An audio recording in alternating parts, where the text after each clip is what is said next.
Okay, so following the same DNA, the last talk of the afternoon is by Professor Marco Radeschi. He's now in Notre Dame University, and he's going to talk about manifold symmetries and polynomial algebras. Thank you very much. The first time I came to Brazil was 9 years ago as a PhD student of Wolfgang, and I spent several months here, and I remember them fondly as times of much fun and little work. But I came to São Paulo several times to work with Marcos and Claudio, and I'm really thankful to the organizers for making this possible. So thank you very much. So what I'm going to talk about is joint work, at least the new part of what I'm going to talk about is joint work with Ricardo Mendes. And the main object for this talk is going to be given by manifold submetries.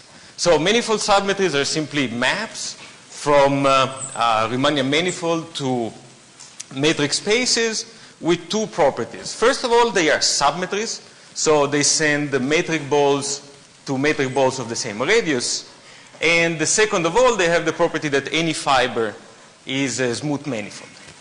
Now, first of all, you can think of this equivalently as just partitions of a Riemannian manifold by submanifolds that are equidistant. So submanifolds where, well, you have,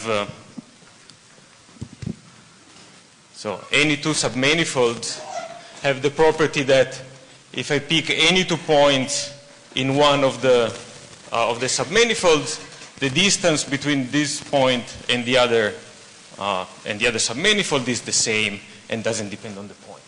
So this is the same. And this is what means to be equidistant.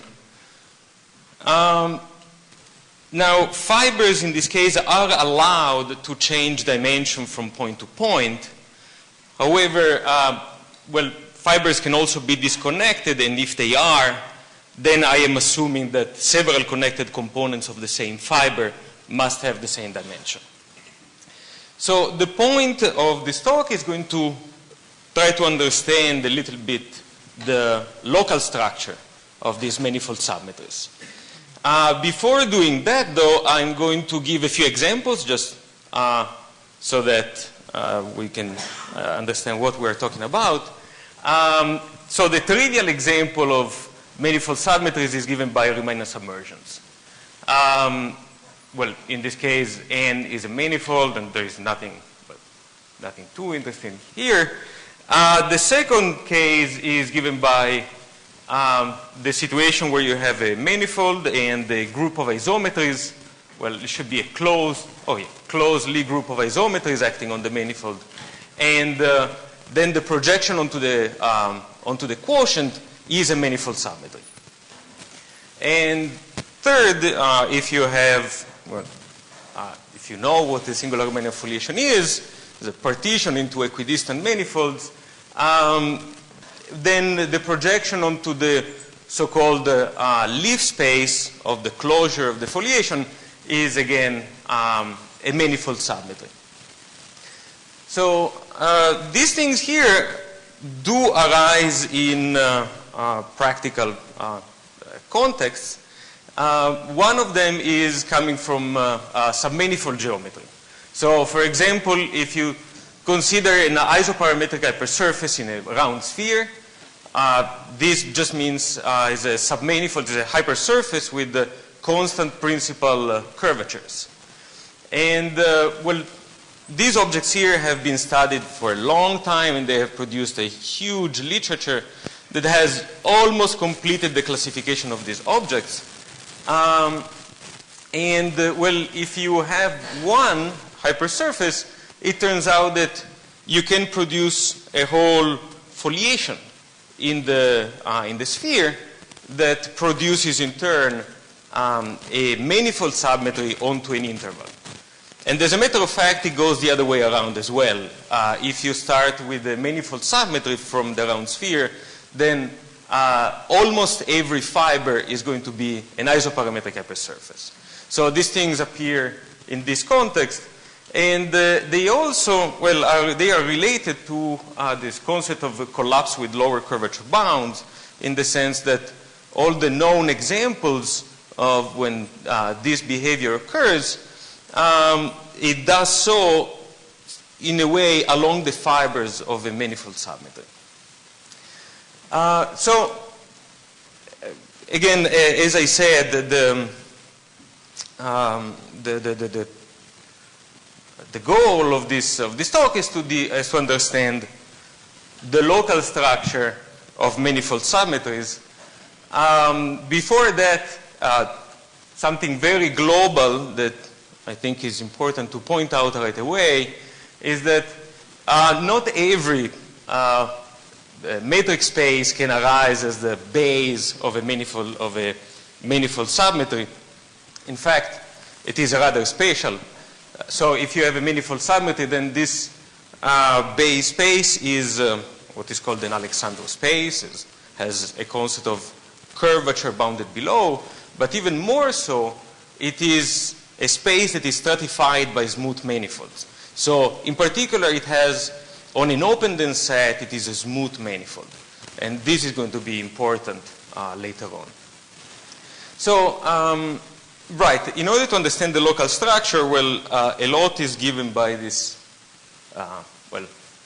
observation of Lichak, essentially that says that manifold submetries locally are modeled around manifold submetries in round spheres.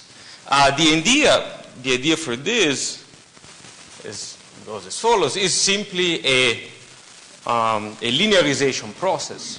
So suppose you have a manifold submetry. Suppose you pick a point on X.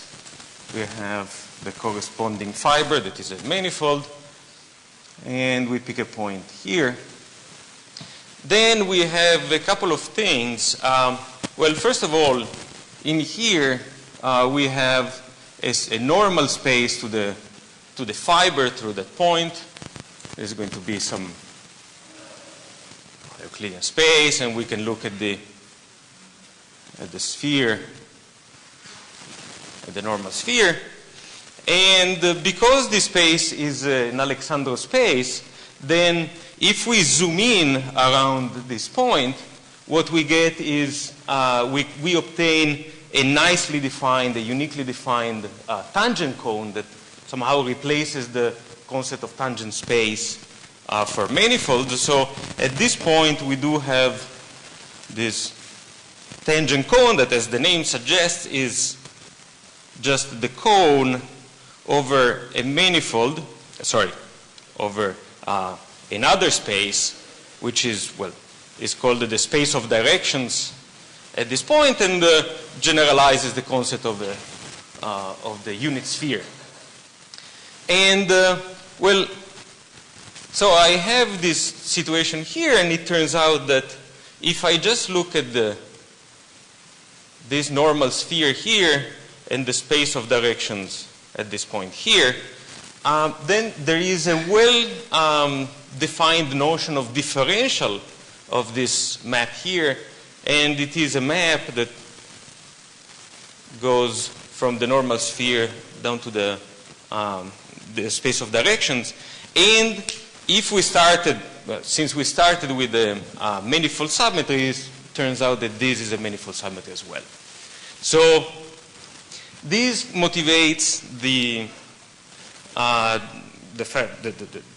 study of manifold submetries from spheres as the proper notion of local model of general manifold submetries. So this is what we're going to restrict our attention from now on, and we're going to give it a special name. We're going to call them spherical manifold submetries.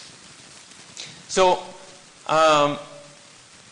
right, we want to understand the local structure. So the question should be, can we classify all of these things?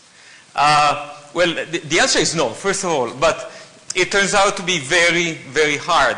Already when X has dimension 1, as I said before, this is equivalent to the classification of the so-called isoparametric hypersurfaces.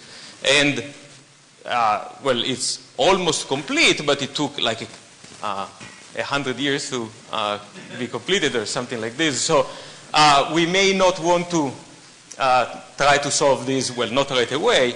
What we can do instead is try to find ways to construct spherical manifold submetries and provide structure results for this. And this is what we're going, what I will try to talk about from now on. So, okay, what are the examples that are known? Essentially, all the known examples can be realized using two main building blocks. The first one are what I'm going to call the homogeneous submetries. So, just as I said before, it's just you take a closed group of isometries of the sphere and you look at the quotient onto the orbit space. And the second one is the so-called the Clifford manifold submetries, and it goes as follows. So you start with a so-called the Clifford system. A Clifford system is nothing but a collection of symmetric n by n matrices such that each of them squares to the identity and any two different elements skew commute. Okay? These are very closely related to Clifford algebras. They are completely classified. And if you have one of these, then you can take these. You can take these matrices. You can, for each of them, you can construct the bilinear form associated to each, the quadratic form associated to each of them, and you can stick them together into a map that takes points in the sphere, two elements in, two vectors in Rn+1. Turns out that the image is contained in the unit disk, and the result is that if you endow the disk with a metric of sectional curvature equal to 4, then this is indeed a spherical manifold submetry. Again, all the spherical manifold submetries known so far are essentially constructed using these building blocks here, and then together with the two main operations between them that I'm not going to talk about. But this essentially is the only way one knows how to construct these submetries. However, one also knows that in many special cases, this is indeed everything that you can get. So, just to give a few examples, collecting a sequence of theorems by Grove-Gromol and then Wilking and Lichak-Wilking, it turns out that if fibers have the constant dimension instead of varying, then the only things that you can get are either homogeneous foliations, and in this case, the type of groups that you get are very, very well. They're well known and classified, and there are not that many. Or you get the octonionic Hopf vibration, which is of Clifford type. Once again, if you assume that the dimension of the base is 1, then, well, the almost completed classification tells you that all of these manifold submetries are either homogeneous or they are what are called the FKM type due to Ferus, Karcher, and Münzner. Essentially, well, they are given by one polynomial that is of degree 4, and is a polynomial of degree 4 that depends on this pi that are exactly the same pi's that I talked about before. So elements of a Clifford system. Then Torberson extended this classification by saying that in dimension bigger than 1, if the base has sectional curvature equal to 1, then this submetry is a join, so is obtained using homogeneous and FKM submetries. And right, so in the special case where the base is a half sphere of curvature 4, this is what I mean by 1/2. So hemisphere of curvature 4, then indeed this is Clifford, kind of providing a converse to the theorem I said before.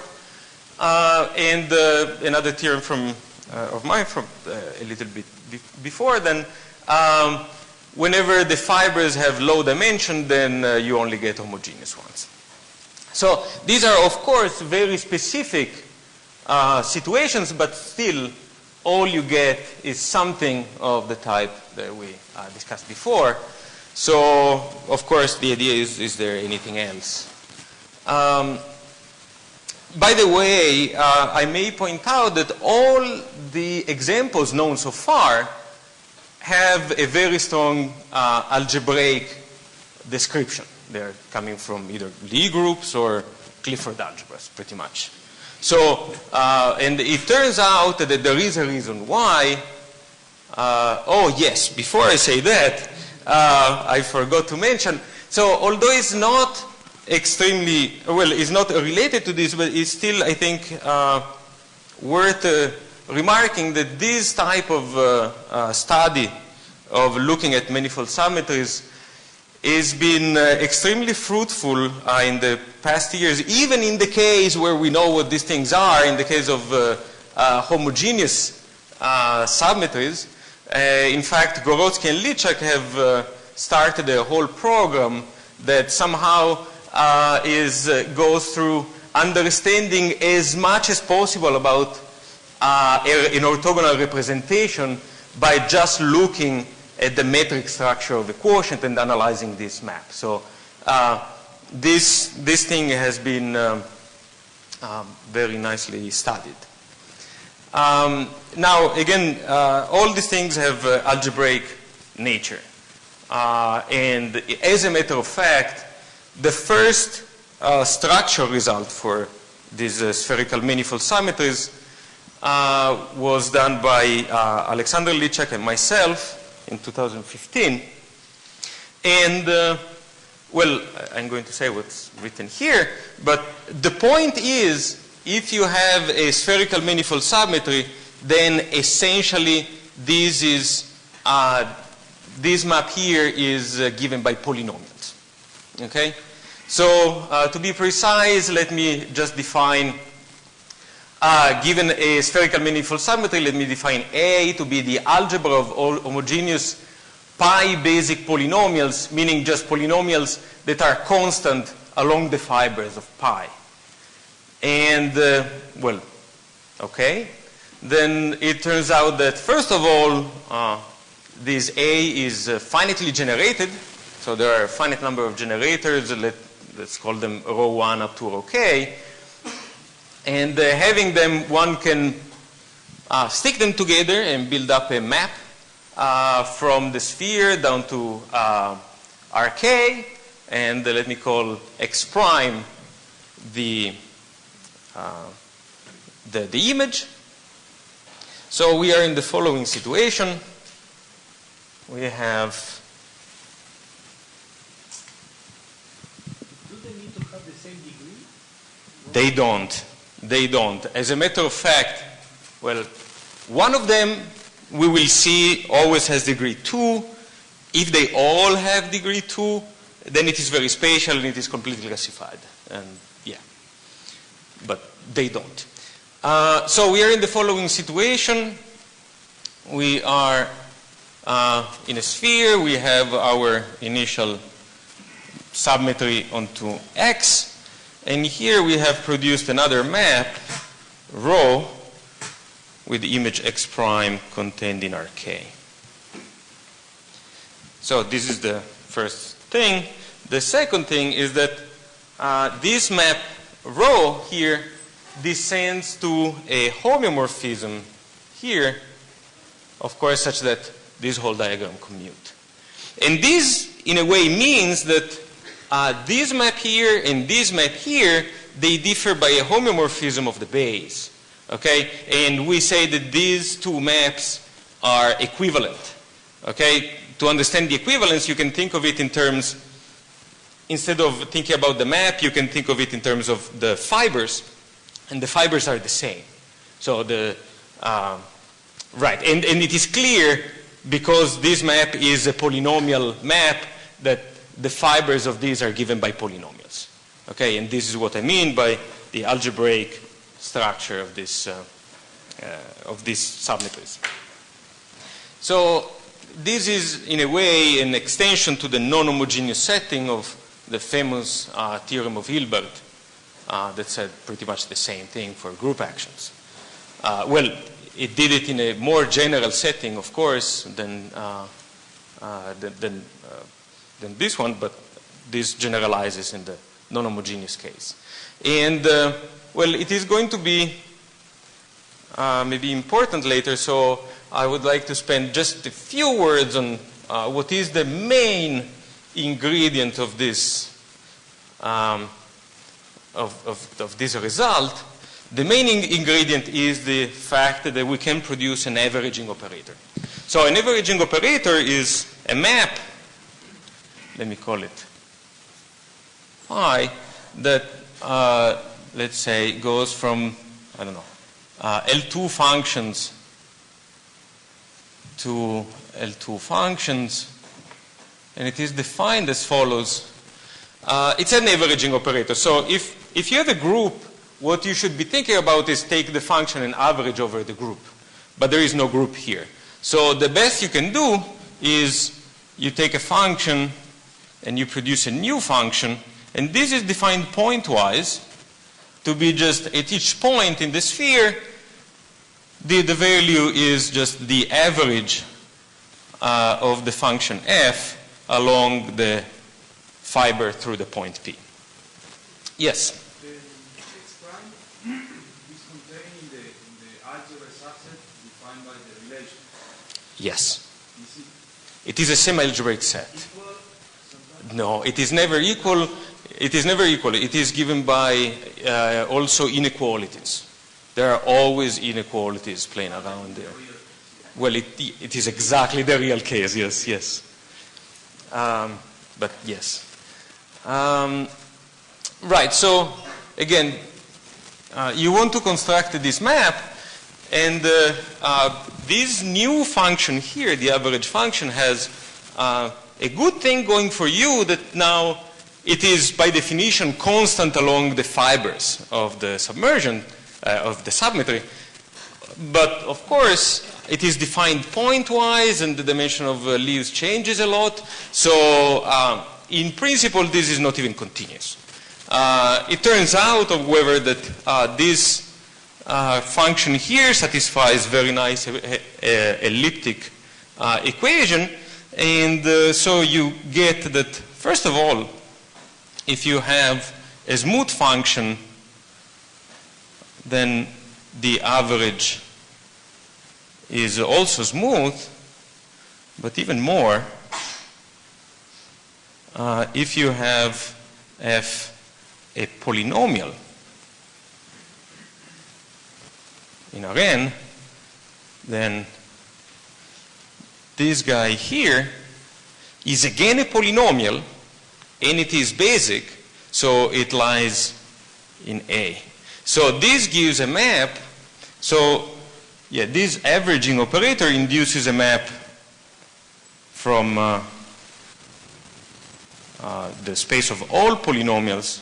It is actually a projection from the space of all polynomials to the space of basic polynomials. And this has the property that if you take an element f that is already basic, then any basic polynomial can jump outside of the average. Okay, and these projections that behave in this way are called the Reynolds operators, and the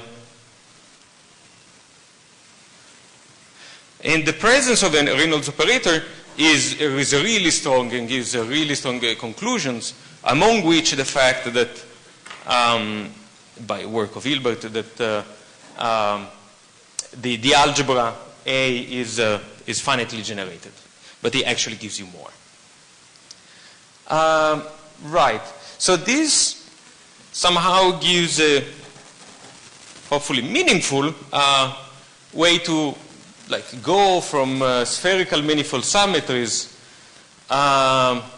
modulo this equivalence to graded algebras, just by taking a spherical manifold symmetry and associating the algebra of homogeneous pi-basic polynomials. And this is good from a point of view of the structure results. At this point, it would be actually nice to be able to go the other way around. So find a way to go from graded algebra to spherical manifold symmetries, because this would give you hopefully an algebraic way to produce manifold symmetries using algebraic properties instead. And okay, so what would this map be? Well, one good hope for this, maybe a naive hope for this, would be the following. So you start from an algebra, and you define an algebra of polynomials in Rn, and on the sphere you associate to this algebra an equivalence relation. Essentially, this equivalence relation identifies 2 points that cannot be recognized, that cannot be separated by the polynomials in the algebra. So the values of all the polynomials in the algebra is the same for these 2 points. And then you can define this space that is just the quotient of the sphere divided by the equivalence relation, and of course you have this map from the sphere down to the quotient. And this map here, of course, in general is just a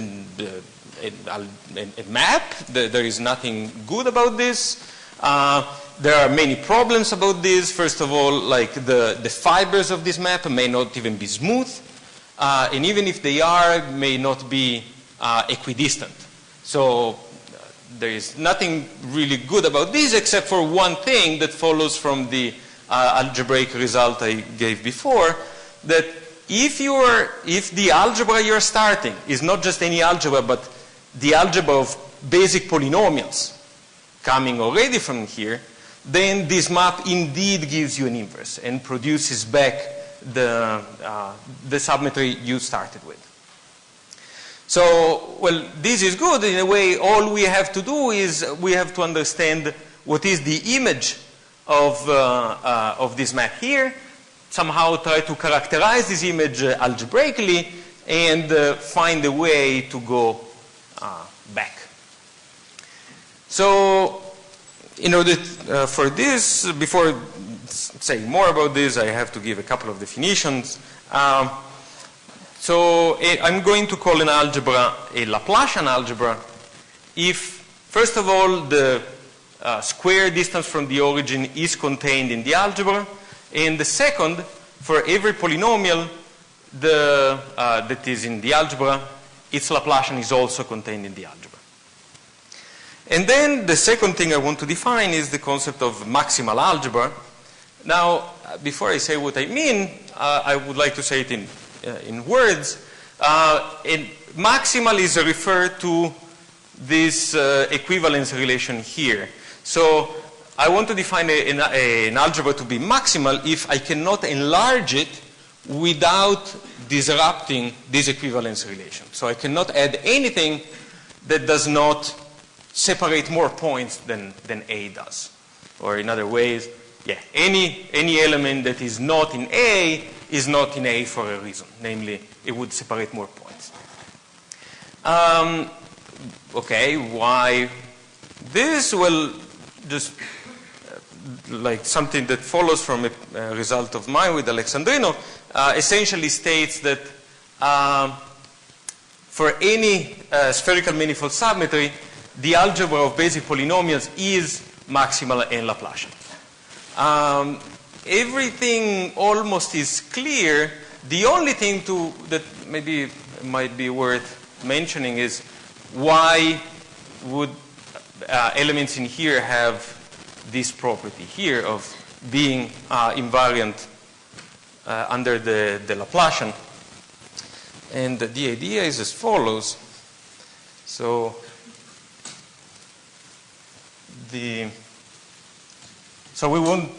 I want to show, well, give an idea of why any basic polynomials has the property that its Laplacian is also basic. So you start with a basic polynomial for some manifold submetry, which means that this f can be written as the pullback. I'm going to have my manifold submetry here. And this is the pullback of some function that, at least in this open set where x is smooth, is a smooth function. And then I can rewrite, there is this nice formula that tells me what the Laplacian looks like, and it is made of two parts. The first part, whatever it is already basic.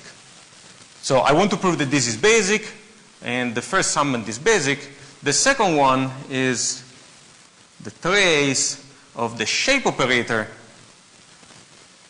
in the direction of the gradient of f. So we have our, this is the sphere, this is x, these are my fibers, and this function is basic, which means its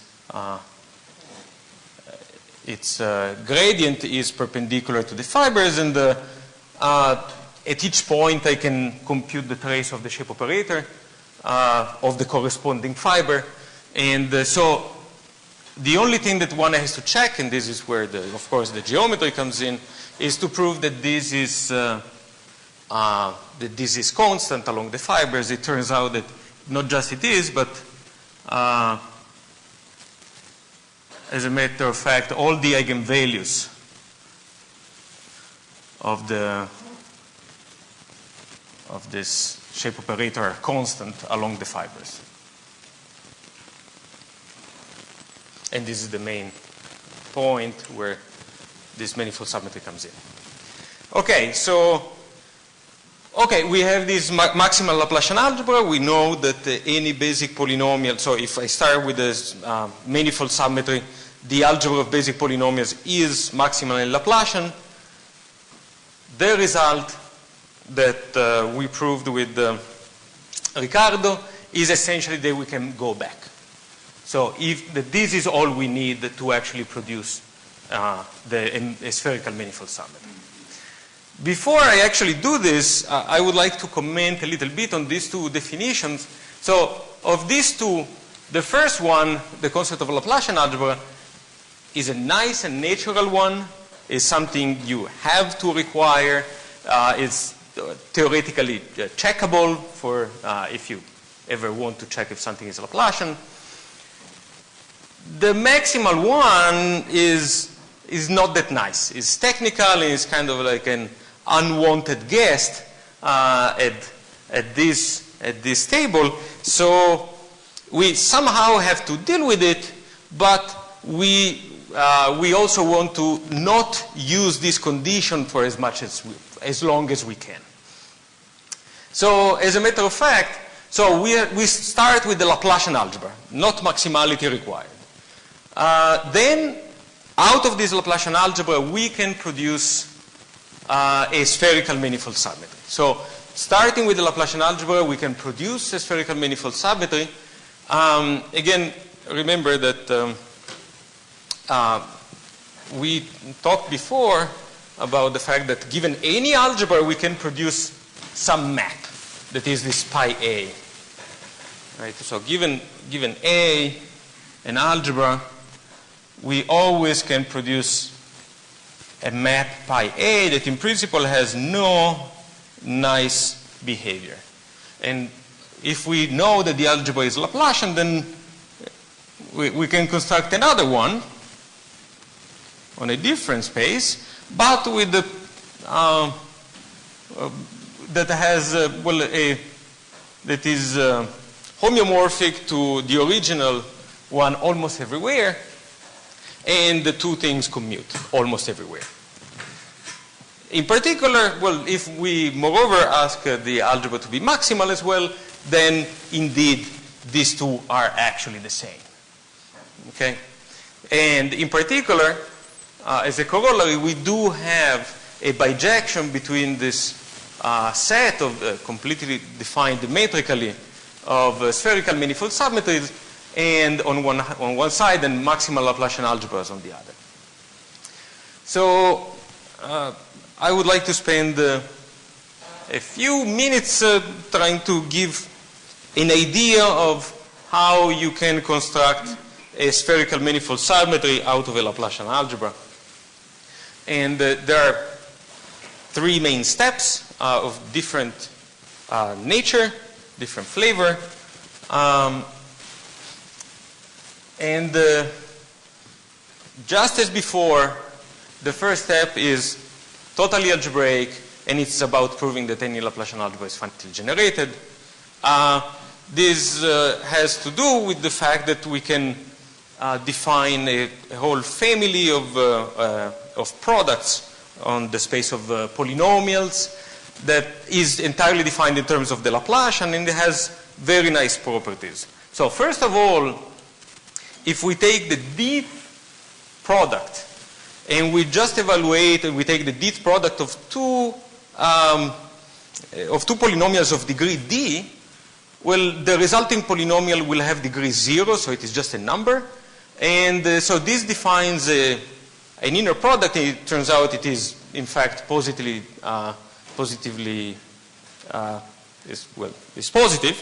And in fact, it is the standard inner product, namely the one that has the monomials as an orthogonal basis. And moreover, because these products are defined using Laplacians, then it turns out that the moment we have a Laplacian algebra, then these products will keep staying inside of the subalgebra. And somehow using these main things, it turns out that if we define this orthogonal projection of all the polynomials into A, the projection is defined degree-wise using these inner products, then this projection satisfies exactly the property of the Reynolds operator. So elements of A can jump out of the projection. And again, Reynolds operator means everything we want, so finitely generated. Once again, we use this in the following way. We start with we take generators for the algebra, we stick them together, and we produce an actual map.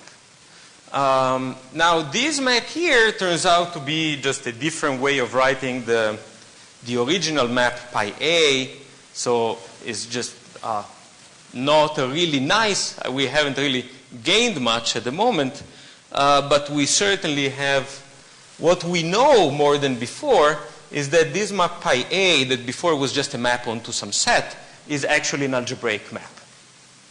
So we have this map in here, and the second step is to just notice that if we restrict ourselves to this regular part, so the set where the differential has maximal rank, and we look at the regular part of this of the base that is just the image of this, well, this is a smooth manifold for trivial reasons, and it turns out that restricting the map to this open and dense subset, this is actually a Riemannian submersion.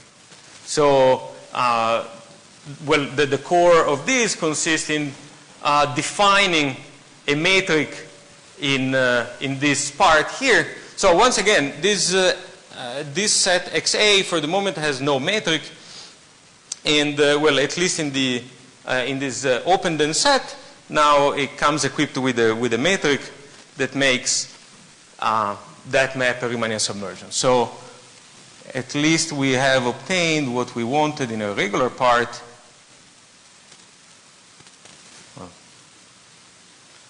And now what we do is we consider the metric completion of this, well, sorry, not of XA, but of the of XA rank. So we consider the metric completion of this, and it turns out that so we have now this new object here, the metric completion, and well, this map here extends to the map, to a full map on the whole sphere, and this is where the core part lies. Well, one of the core things, and of course, the hard part is to check that it is a manifold submatrix, so that the fibers are smooth. Of course, we have these almost everywhere, because almost everywhere we are just in a Riemannian submersion setting. So all there is to prove is what happens to the singular, the singular fibers. And right. So the idea, roughly speaking, is the following.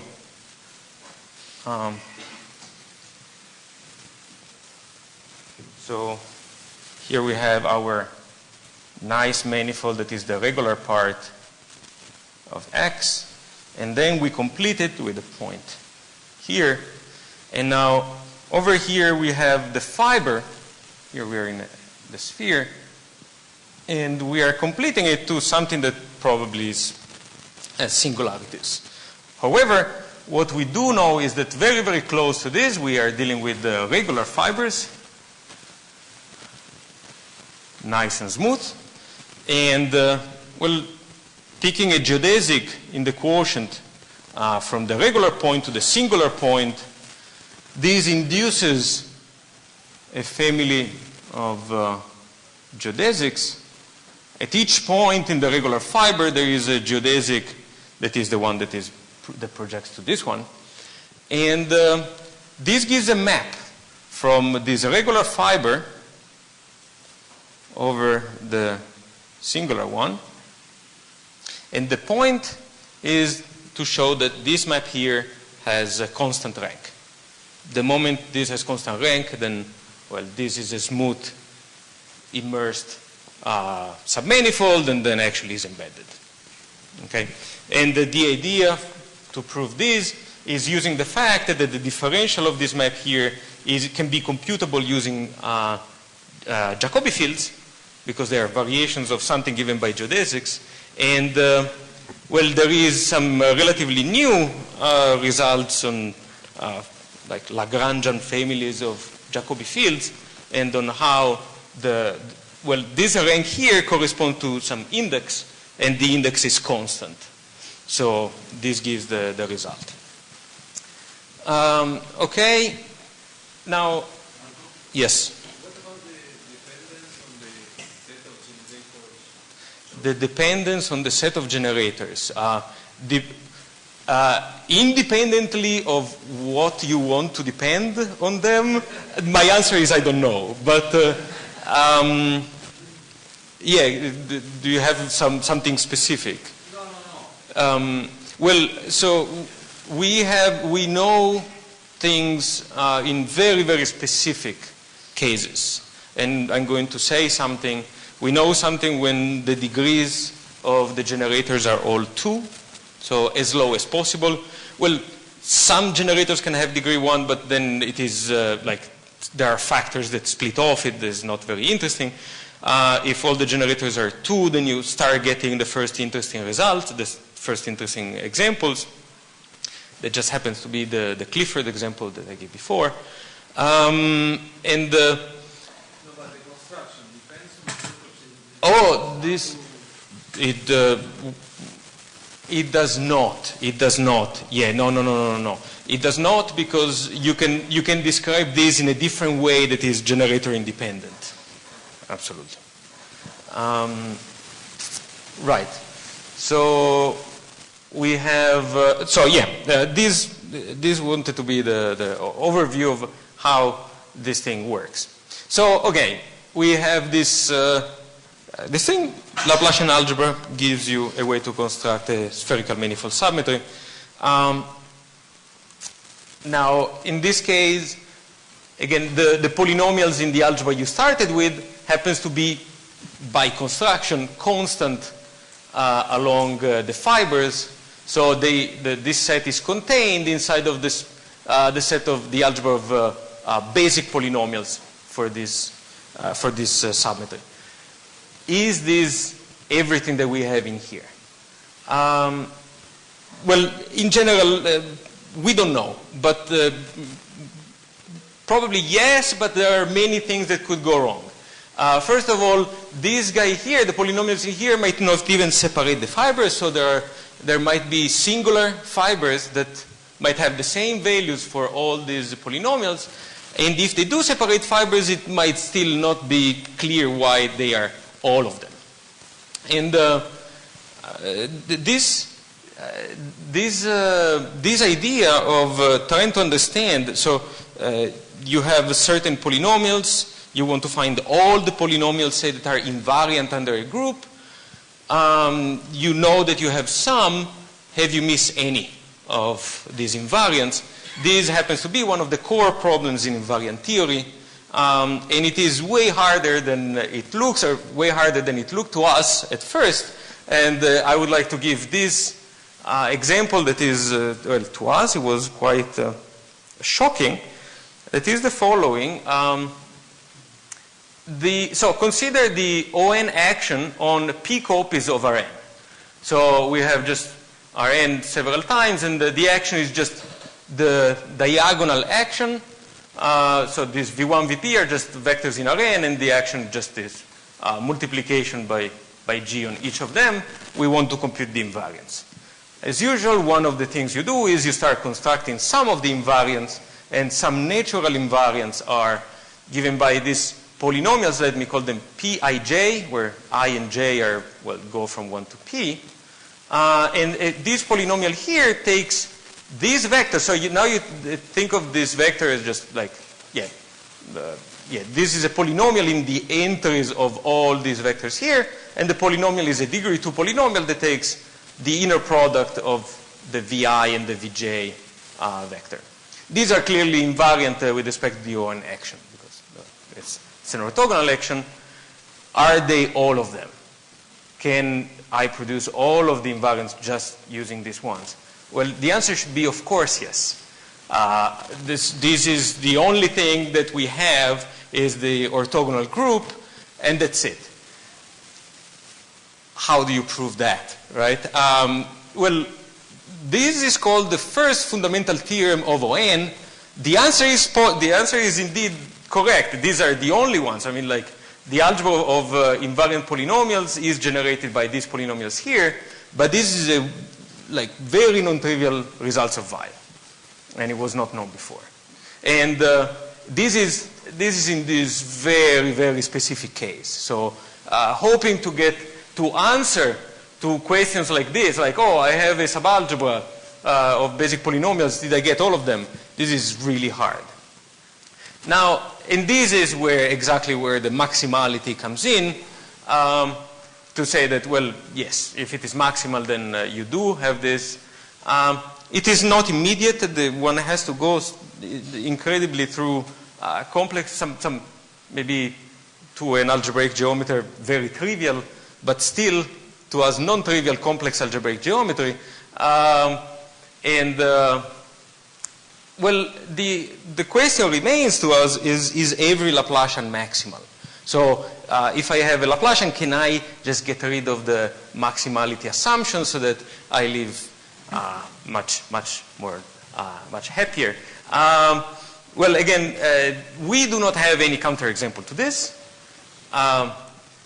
I will not be cruel and will not add this to the set of problems for tomorrow. So what we do have that in some very, very specific situations, the answer is yes. Again, if the algebra is either generated by a small number of polynomials or is generated by polynomials of degree 2, then indeed you have this. But even proving this, it was obtained using doing some generalizations of Weil's first fundamental theorem in the non-homogeneous setting. And right, so let me just finish by giving one application. So this is very, very recent. We are now trying to get applications in the, trying to get new constructions of manifold submetries out of these Laplacian algebras. But in the meanwhile, the first application that we have is in this inverse invariant theory, where the main or inverse invariant problem, which asks which algebras occur as algebras of invariant polynomials. And at least we solved this at least in the orthogonal finite group setting. So what we prove is that if we have a maximal Laplacian algebra where the field of fractions has transcendence degree equal to n, then this algebra is indeed the algebra of invariant polynomials of some group action contained in ON. And with this, thank you very much.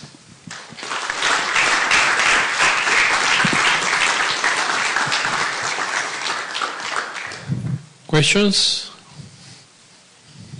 So, as I recall, every Alexander space is also an RCD space, this Riemannian curved dimension True. setting. So, these notions of submersion, is there some maybe weaker notion where you can get, just from the definition of the immersion, you get that the target space has to be RCD or something? Is it useful to Okay, so my answer in general is I don't know. I am not a specialist in this. I do know that if you have, say, a Riemannian submersion from something that has that is, say, Ricci curvature bigger than something, then the quotient does have RCD positive, but the RCD comes with a dimension, right?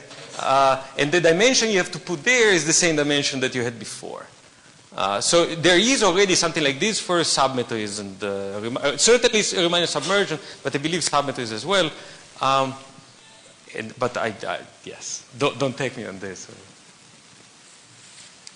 More questions?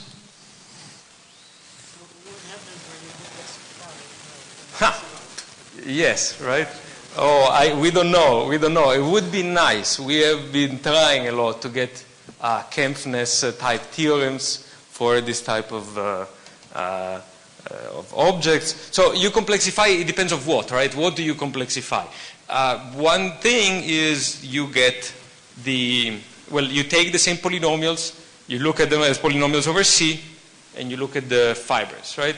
Of course, the fibers now, they're all closed, and this is not what you get if you complexify a group action. There is still maybe some way to take this naive complexification and then further stratify these fibers, these closed fibers that you have, in order to get these open fibers that you would get in the case of complex groups. It actually, other than just curiosity, it might be really important for to apply it in other situations. So we have been thinking about this, but not much luck. More questions?